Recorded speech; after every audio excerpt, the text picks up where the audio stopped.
Hi friends, welcome back to my channel. ఈరోజు మీకు ఈ సీరియల్లో ఏం జరిగిందో తెలుసుకోవాలి అనుకుంటున్నారా? అయితే వెంటనే మనం సీరియల్లోకి వెళ్ళిపోదాం. ఇక కావ్య అయితే ఎలా అయినా సరే వాళ్ళ అత్తయ్య మనసు మార్చాలి, ఆవిడ తీసుకున్న నిర్ణయం తప్పు అని ఆవిడకి అనిపించాలి అని చెప్పి కావ్య ఆలోచించడం మొదలు పెడుతుంది. ఇక కావ్య ఎంత ఆలోచించినా సరే తనకి ఏం చేయాలో అర్థం కాక ఇబ్బంది పడుతూ అటు ఇటు తిరుగుతూ ఉంటుంది. ఇంతలో ఇందిరాదేవి కావ్య దగ్గరికి వచ్చి అమ్మ కావ్య అని పిలవడంతో అమ్మమ్మ గారు ఏమన్నా కావాలా అని అడగడంతో నాకేం వద్దు, కానీ రేపు ఉదయం జరిగే అన్నదం గురించి ఆలోచిస్తుంటే నాకు చాలా భయం వేస్తుందమ్మా. ఇంట్లో నుంచి రాజు వెళ్ళినా అలాగే అపర్ణ వెళ్ళినా ఈ ఇల్లు సంతోషంగా ఉండదు. ఇక ఈ కుటుంబం ముక్కలైపోతుంది. అపర్ణ గడప దాటి బయట పెడితే ఇక ఇంట్లో దీపం ఆరిపోయినట్టే అని చెప్పి ఇక పెద్దావిడైతే కావ్యతో మాట్లాడుతూ ఉంటే కావ్య లేదు బామ్మగారు, లేదు, అలాంటిదేది జరగకుండా నేను చూసుకుంటాను, కానీ అత్తయ్య గారిని ఎలా ఆపాలో నాకు కూడా అర్థం కావట్లేదు అని చెప్పి ఇక కావ్య మాట్లాడుతుంటే కావ్య మాటలకి ఇందిరాదేవి ఇంతకీ ఆ బిడ్డ ఎవరో తెలిసిందా? ఆ బిడ్డ ఎక్కడి నుంచి వచ్చిందో తెలిసిందా? ఆ బిడ్డకి తల్లెవరు తండ్రెవరు తెలిసిందా అని పెద్దావిడ అడగడంతో ఇక కావ్య ఏమీ మాట్లాడకుండా సైలెంట్గా ఉండిపోతుంది. అమ్మ కావ్య, నీతోనే మాట్లాడేది. ఏమైందమ్మా? నువ్వు చేస్తున్న ప్రయత్నంలో ఆ బిడ్డకి తల్లెవరో తండ్రెవరో తెలిసిందా? చెప్పమ్మా అని అనడంతో ఆ మాటలకి కావ్య మౌనంగా ఉండిపోతుంది. ఏంటమ్మా ఇంతలాగా అడుగుతున్నా? ఏంటమ్మా నేనేం అడుగుతున్నా అలా మౌనంగా ఉన్నావు? అంటే నీకు నిజం తెలుసు, నువ్వు చెప్పలేకపోతున్నావు. మనం అనుకున్నట్టుగానే నిజంగానే ఆ బిడ్డ రాజు బిడ్డేనా? అందుకే ఈ మౌనమా అని అడగడంతో అదేం లేదు బామ్మగారు, ఆయనకి ఆ బిడ్డకి ఎటువంటి సంబంధం లేదు. ఆ బిడ్డకి తండ్రి ఆయన కానే కాదు, కానీ ఇంకొక కొత్త సమస్య మొదలైంది. దాన్ని ఎలా తీర్చాలో అర్థం కావట్లేదు అని అంటుంటే ఏంటమ్మా ఏంటా సమస్య? అది నాకు కూడా చెప్పకూడదా అని అడగడంతో అది కాదమ్మమ్మగారు, ఈ నిజాన్ని ఆయన చెప్పలేరు. నిజం చెప్పకపోతే అత్తయ్య గారు గడప దాటి వెళ్ళిపోతా అంటున్నారు. అత్తయ్య గారిని వెళ్లకుండా ఆపాలి, దానికి ఏం చేయాలో అర్థం కావట్లేదు అని చెప్పి ఇక కావ్య మాట్లాడుతూ ఉంటుంది. ఇంకా ఇక్కడ చూస్తే అనామిక అయితే కళ్యాణ్ని తన గుప్పెట్లోకి తెచ్చుకోవడం కోసం కళ్యాణ్ ఉన్న దగ్గరికి వెళ్తుంది. కళ్యాణ్ అని పిలవడంతో కళ్యాణ్ అసలు వినపడనట్టుగానే వర్క్ చేసుకుంటూ ఉంటాడు. కళ్యాణ్ అని అనడంతో ఇక కళ్యాణ్ అయితే తల కూడా పక్కకి తిప్పడు. మూడోసారి కళ్యాణ్ అని చెయ్యి పట్టుకుంటుంటే ఏంటో చెప్పు, కాస్త దూరంగా ఉండి మాట్లాడు అని అంటుంటే ఏంటి కళ్యాణ్ అలా మాట్లాడుతున్నావు? నేను నీ భార్యని, నిన్ను ప్రాణానికి ప్రేమించిన భార్యని, నువ్వేనా ఇలా మాట్లాడేది అని అంటుంటే చూడు, నేను ప్రాణానికి ప్రాణంగా ప్రేమించింది నా కవితల్ని ఇష్టపడే అనామిక, నువ్వు కాదు. అర్థమవుతుందిగా, నన్ను ఇబ్బంది పెట్టద్దు, నాకు వర్క్ ఉంది అని చెప్పి ఇక తన ల్యాప్టాప్ని తీసుకుని అక్కడి నుంచి బయటికి వచ్చేస్తుంటాడు. ఆగు కళ్యాణ్, ఆగు. నిన్ను పోలీస్ స్టేషన్లో పెట్టించానని కదా నా మీద ఇంత కోపం పెంచుకున్నావు. నువ్వు ఎక్కడ నాకు దూరం అయిపోతావేమో అని చిన్న భయంతో నిన్ను నా వాణ్ణి చేసుకోవాలని అలా చేశాను. అంతేగాని నీ మీద ప్రేమ లేకో నీ మీద పగతోనో ఇలా చెయ్యలేదు కళ్యాణ్. ప్లీజ్ నువ్వు నాతో మాట్లాడకుండా అలా వెళ్ళిపోతే తట్టుకోలేను కళ్యాణ్, తట్టుకోలేను. ఆగు కళ్యాణ్ అని చెప్పి ఇక అనామిక అయితే కళ్యాణ్కి అడ్డం పడుతుంది.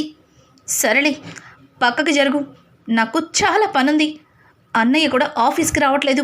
రేపు ఉదయం నాకు అర్జెంట్ మీటింగ్ ఉంది, దానికి కావాల్సిన స్పీచ్ రెడీ చేసుకుంటున్నాను అని చెప్పి ఇక కళ్యాణ్ అయితే అనామిక ఎంత మాట్లాడుతున్నా అక్కడి నుంచి మొహం తిప్పుకొని వెళ్ళిపోతాడు. వెళ్ళు కళ్యాణ్, వెళ్ళు. ఎక్కడికి వెళ్ళినా తిరిగి ఈ అనామిక దగ్గరికి రావలసిందే. నిన్ను నా గుప్పెట్లో పెట్టుకుంటాను, ఈ ఇంటికి మహారాణిని అవుతాను అని చెప్పి ఇక అనామిక అయితే తన మనసులో మాటని చెప్పుకుంటూ ఉంటుంది. ఇంకా ఇక్కడ చూస్తే అప్పు చాలా డల్గా కనిపిస్తుంది. అప్పుని చూసిన కనకమైతే, అప్పు ఏమైందే? భోజనం పెట్టి చాలాసేపు అయింది, కానీ దాన్ని తినకుండా ఏం ఆలోచిస్తున్నావు అని అడగడంతో, అమ్మా అది అది అని అంటుంటే, ఏయ్ ముందు ఏం ఆలోచిస్తున్నావో చెప్పు.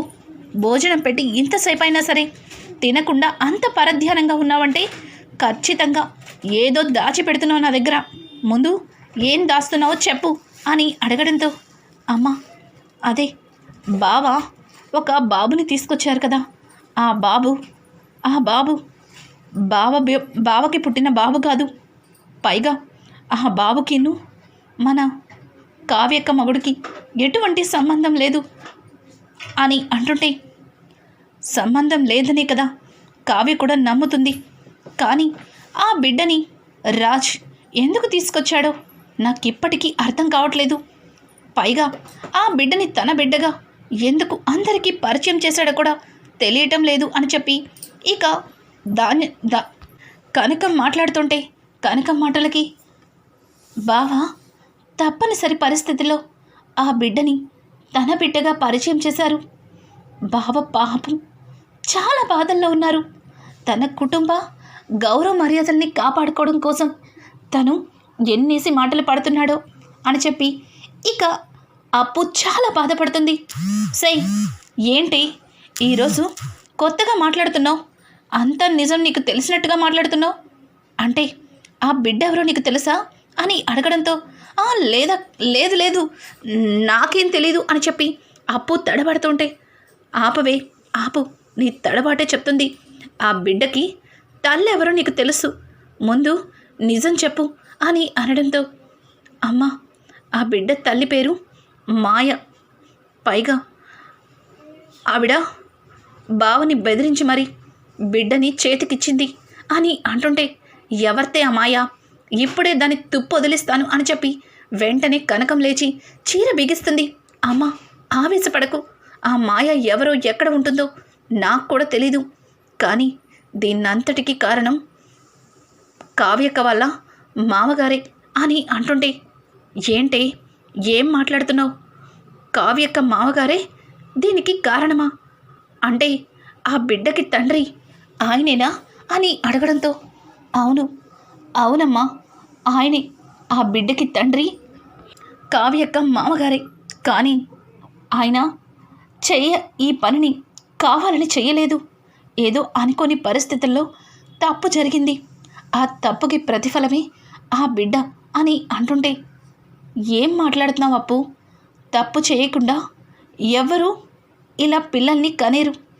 పైగా ఆ బిడ్డ కావ్య మామగారి బిడ్డ అంటే నాకు చాలా ఆశ్చర్యం కలిగిస్తుంది అని అంటుంటే, అమ్మ ఈ నిజాన్ని ఎవరికీ చెప్పద్దు.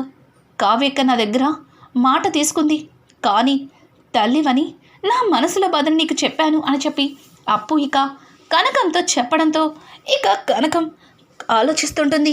ఇంతలో ఇక్కడ కావ్య కూడా ఆలోచిస్తుంది. అసలు మావయ్య గారికి ఆ మాయాకి ఎలా పరిచయం అయ్యింది? ఆ బిడ్డ ఎలా వచ్చింది? ఇది ఆయన్నే అడుగుతాను అని చెప్పి కావ్య అనుకొని లోపలికి వెళ్తుంది. ఇక రాజైతే మంచం మీద కూర్చుని అపర్ణ అన్న మాటల్ని గుర్తు చేసుకుంటూ గతంలో అపర్ణ తనతో ఉన్న ప్రేమానుబంధాల్ని, తల్లి ప్రేమని గుర్తు చేసుకుని తనలో తను కుమిలిపోతాడు. అమ్మా నీకోసమే నేను ఈ ఇంటి నుంచి బయటికి వెళ్తున్నాను. ఆ బిడ్డ గురించి నీకు నిజం తెలిస్తే నీ గుండె ఆగిపోతుంది. నిన్ను కాపాడుకోవడం కోసమే నేను ఈ కుటుంబం నుంచి దూరంగా వెళ్ళిపోవాలి అనుకుంటున్నాను అని చెప్పి ఇక రాజ్ తనలో తను మాట్లాడుకుంటూ ఉంటాడు. ఇంతలో కావ్య రాజ్ దగ్గరికి వచ్చి ఏవండి అని పిలుస్తుంది. ఆ పిలుపుకి రాజ్, ఏంటి నువ్వు మమ్మీని ఇంటి నుంచి వెళ్ళకుండా ఆపుతానని చెప్పావు కదా, ఏమన్నా ఉపాయం తెలిసిందా అని అనడంతో, అది కాదు, మిమ్మల్ని ఒకటి అడుగుతాను, నిజం చెప్తారు కదా అని అడగడంతో ఇంకా వెంటనే రాజు, చూడు బాబు తల్లి గురించి తప్ప నువ్వు ఏది అడిగినా నిజమే చెప్తాను అని చెప్పి ఇక రాజు మాట్లాడుతుంటే, చూడండి, నేను మీకు తెలియకుండా కొన్ని నిజాలని తెలుసుకున్నాను అని చెప్పి పక్కనే ఉన్న బాబుని తీసుకొని, చూడండి, ఈ బాబుకి తల్లి మాయ. ఆ మాయ మీకెలా పరిచయం? అసలు మాయాతో మీకున్న బంధం ఏంటి అని అడగడంతో ఒక్కసారిగా రాజ్ కళ్ళు పెద్దవి చేస్తాడు. షాక్ అయిపోతాడు. ఏంటి కళావతి నిజంగానే నిజం తెలుసుకుందా, లేకపోతే నా నుంచి నిజం తెలుసుకోవాలని ఇలా అడుగుతుందా? చూడు, నీకు ముందే చెప్పాను ఈ బిడ్డ నా బిడ్డే అని. కొత్తగా ఈ బిడ్డ గురించి లేనిపోని అనుమానాల్ని మొదలు పెట్టకు అని చెప్పి రాజ్ బాబుని లాక్కొని వెళ్ళిపోతుంటే, ఆగండి ఆగండి, ఆ బిడ్డకి తండ్రి మీరు కాదని నాకు తెలుసు. మీరు ఇంకా నిజాన్ని దాచిపెట్టాలని చూడొద్దు అని అనడంతో, ఓ అయితే నిజం తెలుసుకున్నావన్నమాట, ఇంకా నీకు ఏం చెప్పవలసిన అవసరం లేదేమో అని చెప్పి రాజ్ మాట్లాడుతుంటే, చెప్పాల్సినవి చాలా ఉన్నాయి. అసలు మావయ్య గారికి ఆ మాయాకి ఎలా పరిచయం అయింది? అసలు వాళ్ళిద్దరి మధ్యలో ఉన్న సంబంధం ఏమిటి? ఇంత కొద్ది క్షణాల్లోనే ఇంత బాబు పుట్టుకు రావడం నాకు ఆశ్చర్యాన్ని కలిగిస్తుంది. ఆఫీస్లో అందరం కలిసే వర్క్ చేస్తున్నాం, కానీ కొత్తగా ఈ మాయ ఎవరు అని అడగడంతో ఇంకా రాజైతే, చూడు, మాయ మన వైజాగ్ బ్రాంచ్లో పనిచేస్తుంది. డాడీ వైజాగ్ బ్రాంచ్కి మీటింగ్కి అప్పుడప్పుడు వెళ్ళేవాడు కదా, అలా వెళ్తున్నప్పుడే మాయ డాడీకి పరిచయం అయింది. ఆ పరిచయమే వాళ్ళిద్దరి మధ్యలో ఈ బాబు పుట్టడానికి ఒక సంబంధం దారి తీసింది అని చెప్పి రాజ్ చెప్పిన మాటలకి కావ్య ఒక్కసారిగా షాక్ అవుతుంది. ఏవండి, మీరు చెప్పేది నిజమేనా అని అనడంతో, ఏ అనుమానమా? ఒక్కసారి నిజం తెలుసుకున్న దానివి ఇది తెలియకుండా నీకుండదే అని అంటుంటే, కాదండి, ఈ బాబుకి 6 ఏళ్ళు ఉంటాయి కదా అని అడగడంతో, 6 ఏళ్ళేంటి, ఈ బాబుకి 7 ఏళ్ళు, 6 నెలలేంటి, ఈ బాబుకి 7వ నెల నుండి 8వ నెల కూడా వస్తుంది.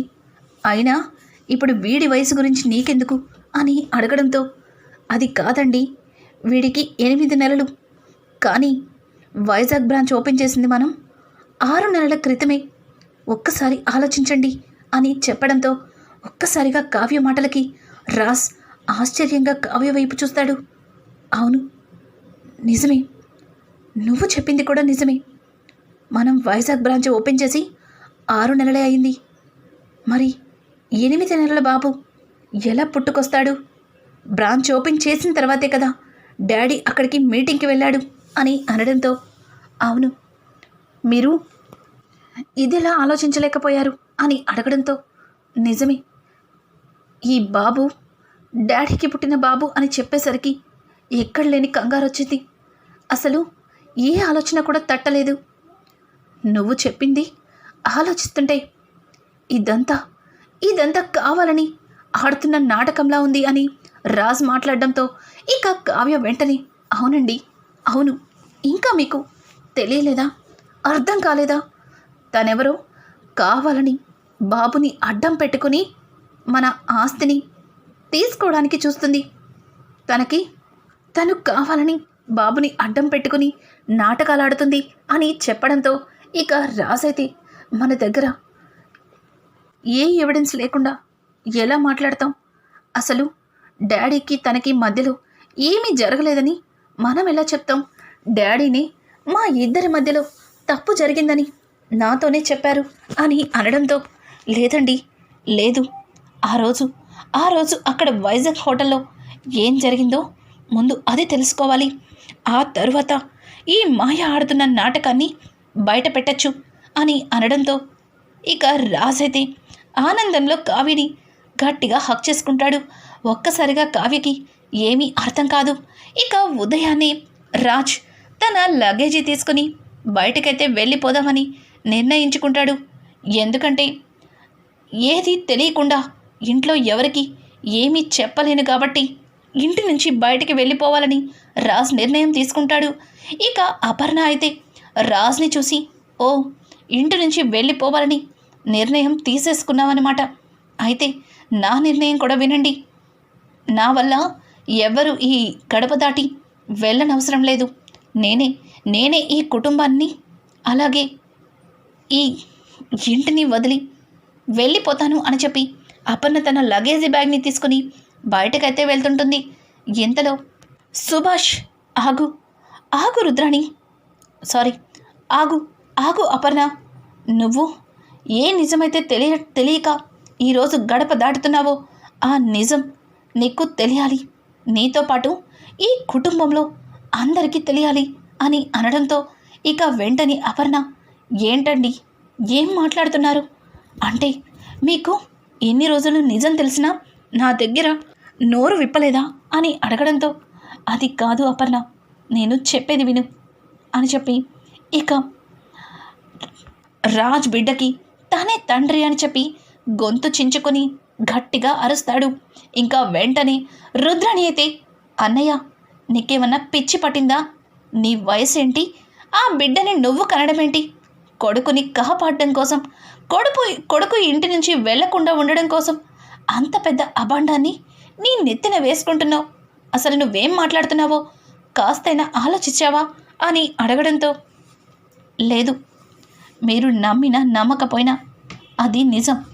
ఆ బిడ్డకి తండ్రిని నేను తప్పు చేసి ఆ తప్పుని రాజు మోస్తుంటే చూస్తూ ఏమీ మాట్లాడలేక నిస్సహాయంగా నిలబడిపోయాను. ఇప్పటికీ కూడా నోరు విప్పకపోతే నేను ఇంకా పాపం మూట కట్టుకున్నవాడిని అవుతాను. ఆ బిడ్డకి తండ్రిని నేనే. ఆ బిడ్డ తల్లి కూడా మన గెస్ట్ హౌస్లోనే ఉంది అని చెప్పడంతో, ఏవండి ఏం మాట్లాడుతున్నారండి? అసలు మీరు మాట్లాడేది నిజమా? లేదు, నేను నమ్మను. మీరు ఎట్లాంటి వారో నాకు బాగా తెలుసు. మనకి పెళ్ళై 25 ఏళ్ళయింది. కానీ మీరు ఎన్నడూ కూడా ఏ రోజు నా దగ్గర ఏ ఒక్క నిజాన్ని అబద్ధాన్ని కూడా దాచిపెట్టలేదు. అట్లాంటిది నాకు తెలియకుండా ఇంత పెద్ద తప్పు చేశారంటే నేను ఎలా నమ్ముతాను? కావాలని రాజ్తో కలిసి మీరు కూడా నాటకాలు ఆడుతున్నారా అని అడగడంతో, లేదపర్ణ, నువ్వు బాధపడినా సరే ఈరోజు అందరికీ నిజం తెలియవలసిందే. ఆ బిడ్డకి తండ్రిని నేనే అని అనడంతో ఇంతలో కళ్యాణ్ ల్యాప్టాప్ తీసుకుని అక్కడికైతే వస్తాడు. పెదనాన్న, ఆ బిడ్డకి మీకు ఎట్లాంటి సంబంధం లేదు, మీరు తొందరపడుతున్నారు అని అంటుంటే ఇంకా కావ్య, కవిగారు నేను చెప్పిన పని ఏమైంది అని అడగడంతో, వదిన మొత్తం ఇన్ఫర్మేషన్ అంతా లాగాను, ఒక్కసారి ఈ సీసీ ఫుటేజెస్ చూడండి అని చెప్పి తన ల్యాప్టాప్లో అందరికీ సీసీ ఫుటేజ్ని చూపిస్తాడు. ఇంకా హోటల్లో సుభాష్తో పాటు ఉన్న మాయ సుభాష్కి తెలియకుండా తను తాగే కూల్ డ్రింక్లో మత్తు టాబ్లెట్స్ని వేస్తుంది. దాన్ని చిన్నగా కలిపేసి సుభాష్తో తాకిస్తుంది. ఆ తర్వాత తను సుభాష్ కలిసి దిగుతున్నట్టుగా కొన్ని ఫొటోస్ని తన సెల్ ఫోన్లో తీసుకుంటుంది. ఆ విధంగా సుభాష్ని బ్లాక్మెయిల్ చేస్తుంది. ఇంకా జరిగిందంతా చూసి ఒక్కసారిగా కావ్య నోరు వెళ్ళబెడుతుంది. ఇక రాజైతే, ఒక ఆడతయ్యుండి ఇంత చీప్గా ప్రవర్తిస్తుందా? దాన్ని ఇప్పుడే పట్టుకుంటాను, దాన్నంతా తేలుస్తాను అని చెప్పి రాజ్ కోపంతో ఊగిపోతాడు. ఇక సుభాష్ అయితే, రాజ్ ఆగు రాజ్, ఈ బిడ్డకి తండ్రిని నేను అన్న సంగతి మర్చిపోవద్దు అని అంటుంటే ఆ మాటలకి కావ్య, మావయ్య గారు మీకు సాక్ష్యాలు చూపించిన ఇంకా మీరు నమ్మకపోవడం ఏంటి? ఆ బిడ్డకి మీకు ఎటువంటి సంబంధం లేదు. ఈ బిడ్డకి 8వ నెల. కానీ మనం వైజాగ్ బ్రాంచ్ ఓపెన్ చేసి 6 నెలలు మాత్రమే అవుతుంది. 6 నెలల్లో మీకు పరిచయం అయినప్పుడు ఇంత పెద్ద బిడ్డ ఎలా వస్తుంది? అది ఆలోచించండి అని అనడంతో ఇక ఒక్కసారిగా సుభాష్ షాక్ అయిపోతాడు. ఇంకా ఇంతలో అప్పు కూడా ఆ మాయని తీసుకుని అక్కడికైతే వస్తుంది. మాయ అక్కడికి రావడంతోనే రాజ్ చేతిలో ఉన్న బిడ్డని దగ్గరికి తీసుకొని తన బిడ్డని చాలా మిస్ అయినట్టుగా తెగ ముద్దులాడుతూ ఉంటుంది. అది చూసిన రాజ్ కోపంతో రగిలిపోతాడు. ఇక కావ్య అయితే, ఏయ్ నువ్వు ఇంతవరకు కూడా ఎన్నో అబద్ధాలు చెప్పావు, కానీ ఇప్పుడు నిజం చెప్పకపోతే ఈ కావ్య ఏంటో చూస్తావు, నిజం చెప్పు అని అంటుంటే ఇక వెంటనే సుభాష్ దగ్గరికి వెళ్ళి, సార్ ఏంటి సార్ ఇదంతా, మీకు నాకు మధ్యలో జరిగిన తప్పు వల్లే కదా ఈ బాబు పుట్టాడు. ఆ రోజు మన ఇద్దరి మధ్యలో జరిగిందంతా వీళ్ళకి చెప్పండి, ఈ బాబు మన బాబే అని చెప్పండి అని అనడంతో, ఏంటి అసలు వైజాగ్ బ్రాంచ్ ఓపెన్ చేసి 6 నెలలైతే 8 నెలల బాబు ఎలా పుట్టుకొచ్చాడు? నువ్వు వాడుతున్న నాటకం ఇక ఆపు, నిజం చెప్పకపోతే చంపేస్తాను అని చెప్పి ఇంకా వెంటనే కావ్య తన దగ్గర నుంచి ఒక రివాల్వర్ని మాయ తలకి పెడుతుంది. ఒక్కసారిగా మాయ భయపడుతూ, మేడం వద్దు మేడం, వద్దు, నిజం చెప్తాను, నాకు సుభాష్ సార్కి మధ్యలో ఏమీ జరగలేదు. ఎన్నోసార్లు సుభాష్ సార్తో దగ్గర అవ్వాలని చూశాను, కానీ సార్ నన్ను దూరంగానే ఉంచేవారు. ఆ రోజు సార్కే తెలియకుండా కూల్ డ్రింక్లో మత్తు మందు వేశాను. అది తాగి సార్ నిద్రపోయారు. అదే అవకాశంగా తీసుకొని సార్కి నాకు మధ్యలో తప్పు జరిగిందని, అప్పుడే ఈ బాబు పుట్టాడని సార్ని నమ్మించాను. కానీ ఇలా దొరికిపోతానని అస్సలు అనుకోలేదు. ఆస్తి కోసమే ఇదంతా చేశాను. నన్ను క్షమించండి. నా బిడ్డని తీసుకుని దూరంగా వెళ్ళిపోతాను. ఇంకెప్పుడు మీకు మొహం కూడా చూపించను. ప్లీజ్ నన్ను వదిలిపెట్టండి అని చెప్పి ఇక మాయా వాళ్ళని బ్రతమలాడుతూ ఉంటే ఇక కావ్య అయితే వెళ్ళి ఇక్కడి నుంచి, కానీ పోలీస్ స్టేషన్కి వెళ్ళాలి అని చెప్పి కావ్య తనని పోలీసులకి అప్పగించి నిజాన్ని అందరి ముందు ప్రూవ్ చేస్తుంది. మాయ నాటకాన్ని అలాగే మాయ చేసిన తప్పుడు పనులని అందరికీ తెలిసేలా చేస్తుంది. ఇక మాయ వెనక ఉన్న వ్యక్తి ఎవరో తెలుసుకోవడానికి కూడా ప్రయత్నిస్తుంది. రానున్న ఎపిసోడ్స్ మరింత ఇంట్రెస్టింగ్గా మారబోతున్నాయి. ఈ వీడియో మీకు నచ్చినట్టయితే లైక్ చేసి సబ్స్క్రైబ్ చేసుకోవడం మాత్రం మర్చిపోకండి. Thanks for watching. Hi friends, welcome back to my channel. ఈరోజు మీకు ఈ సీరియల్లో ఏం జరిగిందో తెలుసుకో.